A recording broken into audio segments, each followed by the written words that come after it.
In the beginning, before there was sky or sea, before there was even land, there was only a great emptiness. The Norse people called this emptiness Ginnungagap. On one side of this vast nothingness lay the realm of fire, called Muspelheim. Flames roared there, and sparks leapt into the dark. On the other side was Niflheim, the realm of mist and ice. Winds howled over its frozen rivers, and frost spread across its endless plains. For ages fire and ice stayed apart. But slowly the heat of Muspelheim reached across the void.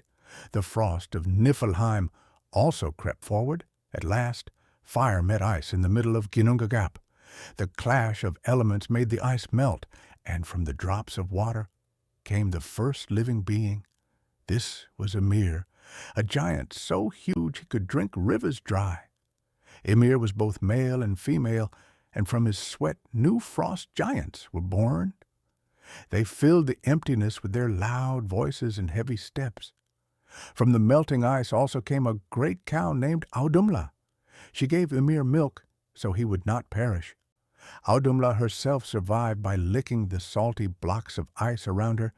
Day after day she licked, and from within the ice a shape began to appear. After 3 days a man emerged. His name was Buri, and he was strong and handsome. He became the ancestor of the gods. Buri had a son named Bor, and Bor married a giantess named Besla. Together they had 3 sons, Odin, Vili, and Ve. These brothers were clever, bold, and full of purpose.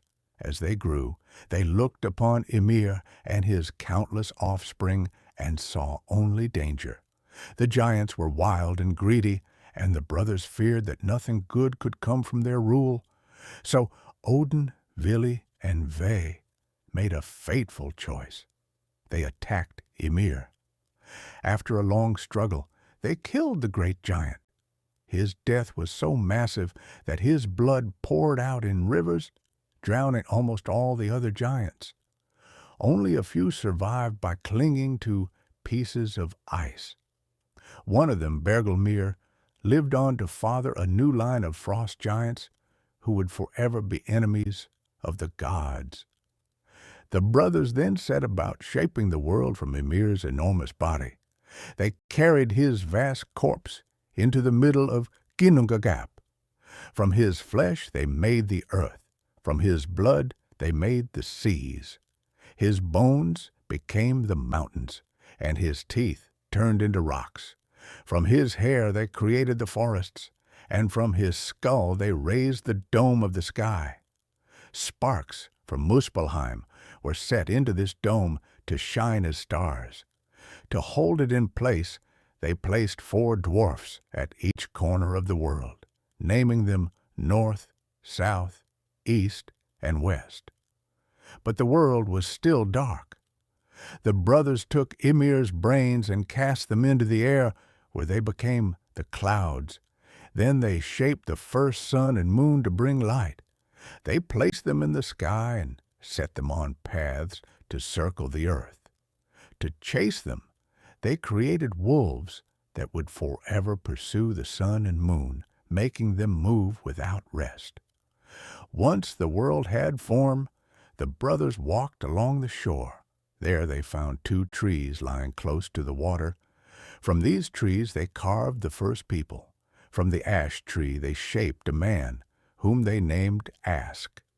From the elm tree they made a woman, whom they named Embla. Odin gave them breath and life. Vili gave them thought and understanding. Ve gave them sight, hearing, and speech. Together, Ask and Embla became the parents of all humankind.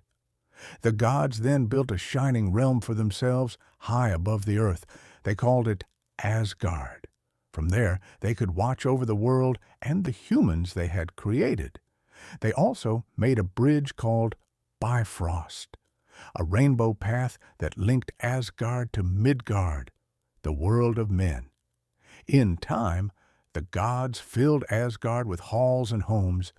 Odin, the wisest of them all, ruled from his great hall, Valhalla. There he planned for the fate of gods and men, for he knew that the world born from Ymir's body would not last forever. Already the giants stirred in the shadows, hating the gods for Ymir's death. Already the wolves who chased the sun and moon grew stronger. But for now, the world was alive.